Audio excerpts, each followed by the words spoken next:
আসসালামু আলাইকুম। আন্তর্জাতিক বাংলা সংবাদে আপনাদের স্বাগতম। শুরুতেই জানিয়ে দিব সংবাদ শিরোনাম পরে বিস্তারিত। সিরিয়া ইসরায়েলি হামলায় নিহত 14। অন্যদিকে ইউক্রেনের শান্তি ফেরাতে রাশিয়ার সঙ্গে আলোচনা চান সলোস। এবং প্রথমবারের মতো বিতর্কের মুখোমুখি হচ্ছেন কমলা ট্রাম্প।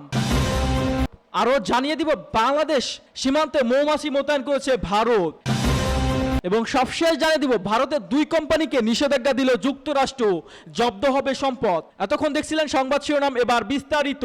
তার আগে আপনি আমাদের ভিডিওটি কোন জেলা থেকে দেখছেন অবশ্যই কমেন্ট করে জানিয়ে দিবেন এবং আমাদের সাথে থাকার জন্য চ্যানেলটি সাবস্ক্রাইব করে দিবেন। সিরিয়া ইসরায়েলি হামলায় নিহত 14।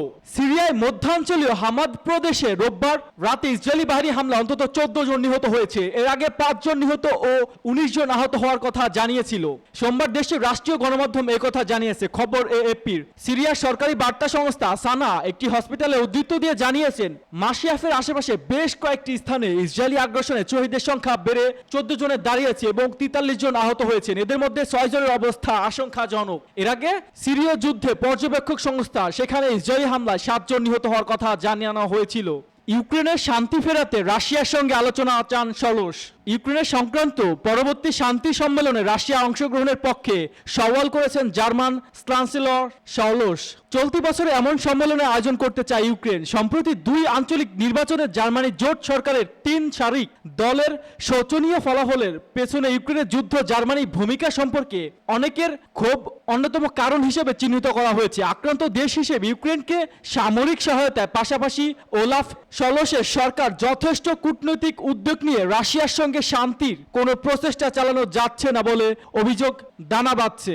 বিশেষ করে মস্কোর অবস্থানে ঘনিষ্ঠ হিসেবে পরিচালিত চরম দক্ষিণপন্থী এএফপির দল ও বাম রক্ষণশীল বিএসডব্লিউ দল মানুষের মনে সেই মনোভাবের ফায়দা তুলে নির্বাচনে ভালো ফল করছে। এমনকি সলোসের এসপিডি দলের একাংশ আরও কূটনৈতিক তৎপরতা প্রত্যাশা করছে।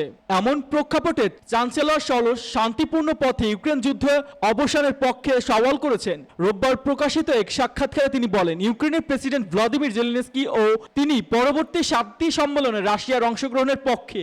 উল্লেখ্য, ইউক্রেনের যুদ্ধ অবসানের লক্ষ্যে গত 15 ও 16 জুন সুইজারল্যান্ড আয়োজিত শান্তি সম্মেলনে 78টি দেশে অংশ নিয়েছিল। তারা ইউক্রেনের ভূখণ্ডের সার্বভৌমত্ব প্রতি সমর্থন জানালেও সেই লক্ষ্য অর্জনের পথ সম্পর্কে কোনো ঐক্যমত আসেনি। ইউক্রেনের প্রেসিডেন্ট সেই সম্মেলনে 10 দফা শান্তি ফর্মুলা পেশ করেছিল, যারা আওতায় ইউক্রেনের থেকে রাশিয়া সব সেনা তাড়িয়ে দিতে হবে এবং যুদ্ধাপরাধের বিচার করতে হবে। এই সম্মেলনে রাশিয়াকেও আমন্ত্রণ জানানো হয়নি। চলতি বছরের দ্বিতীয় শান্তি সম্মেলন আয়োজনের চেষ্টা চালাচ্ছে ইউক্রেন। জুলাই মাসের শেষ জেলেনস্কি অর্থবহ ফলাফল সম্ভব করতে সেই সম্মেলনে রাশিয়া অংশগ্রহণের পক্ষে সওয়াল করেছেন। জার্মানি জেডডিএফ টেলিভিশন চ্যানেলের সঙ্গে সাক্ষাৎকারে চ্যান্সেলর সলোস বলেন, তার মতে এই মুহূর্তে যুদ্ধের পরিস্থিতি থেকে বেরিয়ে আসার বিষয়ে আলোচনার সময় এসে গেছে। যদিও বর্তমান ঘটনা প্রবাহ সেদিকে ইঙ্গিত করছেন না, তা সত্ত্বেও সলোস এমনটা মনে করেন। তিনি বলেন, অবশ্যই আর একটি শান্তি সম্মেলন অনুষ্ঠিত হবে। জেলেনস্কি ও তিনি সেখানে রাশিয়ার উপস্থিতি চান। বর্তমানে ইউক্রেনের জন্য সহায়তার তালিকায় মার্কিন যুক্তরাষ্ট্রের পরে দ্বিতীয় স্থানে রয়েছে জার্মানি। চ্যান্সেলর সলোস যতকাল প্রয়োজন ততকাল ধরে ইউক্রেনের জন্য মদত চালিয়ে যাওয়ার অঙ্গীকার করেছেন। প্রথমবারের মতো বিতর্কের মুখোমুখি হচ্ছেন কমলা ট্রাম্প। আগামীকাল প্রথমবারের মতো সরাসরি বিতর্কে লড়তে যাচ্ছেন 2 মার্কিন প্রেসিডেন্ট প্রার্থী কমলা হ্যারিস ও ডোনাল্ড ট্রাম্প। খবর নিউ ইয়র্ক টাইমসের। রীতি অনুযায়ী রাষ্ট্রের প্রেসিডেন্ট নির্বাচনের সামনে রেখে স্থানীয় সময় রাত 9টায় ফিলাডেলফিয়ার ন্যাশনাল কনস্টিটিউশন সেন্টারে অনুষ্ঠিত হবে এক বিতর্ক, যা সরাসরি সম্প্রচারিত হবে। এটি হবে ট্রাম্প কমলার প্রথম ও শেষ সরাসরি বিতর্ক, কেননা পরবর্তী বাকযুদ্ধের বিষয়ে সম্মতি দেয়নি কেউই। 90 মিনিটের এই বিতর্ককে 2টি বিরতি থাকবে। এক প্রার্থী কথা বলার সময় বন্ধ থাকবে অপর প্রার্থীর মাইক। বিতর্ক প্রশ্ন করতে পারবেন শুধু চঞ্চলকরা। প্রত্যেকের প্রশ্নের উত্তর দেওয়ার জন্য সময় পাওয়া যাবে মাত্র 2 মিনিট। প্রতিদ্বন্দ্বী উত্তর যুক্তি খননের জন্য আরো 2 মিনিট সময় পাবেন অপর প্রতিযোগী। সবশেষ সমাপনী বক্তব্যের জন্য উভয় প্রার্থী 2 মিনিট করে সময় পাবেন।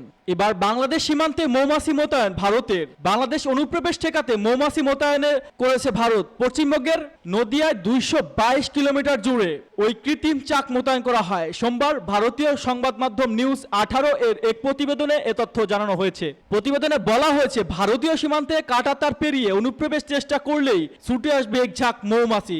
সেনা জওয়ানদের পাশাপাশি এবার প্রশিক্ষিত মৌমাছিদের সীমান্তে পাহারা কাজে লাগানোর কথা ভাবছে বিএসএফ। সূত্রটি আরো জানিয়েছে, এই ব্যবস্থার মহড়া চলছে এখন। সফল হলে পুরোপুরিভাবে তা চালু হবে সীমান্তে। এই প্রথম বাংলাদেশের সীমান্তে মৌমাছির বক্স বসিয়ে জৈব প্রতিক্রিয়া ব্যবস্থা গড়ে তোলার কাজ শুরু করেছে বিএসএফ।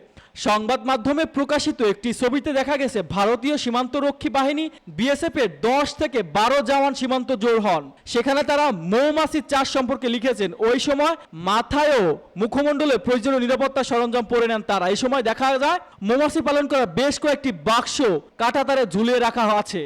ভারতের 2 কোম্পানিকে নিষেধাজ্ঞা দিল যুক্তরাষ্ট্র, জব্দ হবে সম্পদ। ভারতীয় 2 শিপিং কোম্পানির উপর নিষেধাজ্ঞা আরোপ করেছে যুক্তরাষ্ট্র।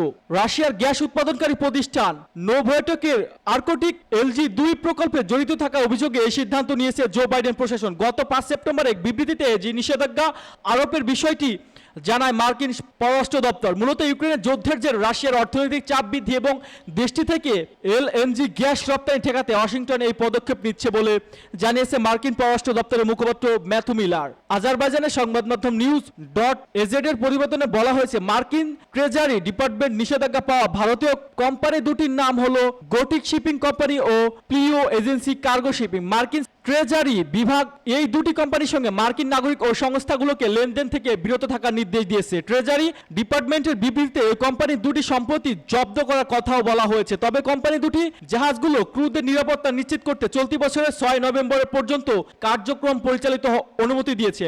বিবৃতিতে বলা হয়েছে, মার্কিন প্রশাসন গোটিক শিপিং কোম্পানি এবং প্লিও এজেন্সি কার্গো শিপিং এ রাশিয়ার নাভাটেকের আর্কটিক এলএনজি 2 প্রকল্পে জড়িত থাকার অভিযোগে নিষেধাজ্ঞা দেওয়ার সিদ্ধান্ত নিয়েছে। এই ব্যবস্থাটি রাশিয়া থেকে তরলকৃত প্রকৃত গ্যাস রপ্তানি রোধ করার বৃহত্তম প্রচেষ্টার অংশ, কারণ রাশিয়া অর্থনীতির বিরুদ্ধে নিষেধাজ্ঞার কঠোর করা হচ্ছে।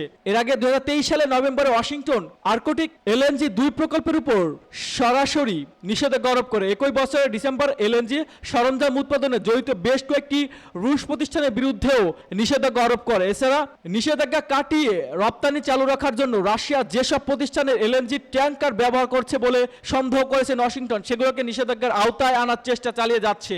যুক্তরাষ্ট্র ছাড়াও ইউরোপীয় ইউনিয়নভুক্ত দেশগুলো তাদের বন্দর নিয়ে রুশ এলএনজি পরিবহনের বিধিনিষেধ আরোপের পরিকল্পনা করেছে।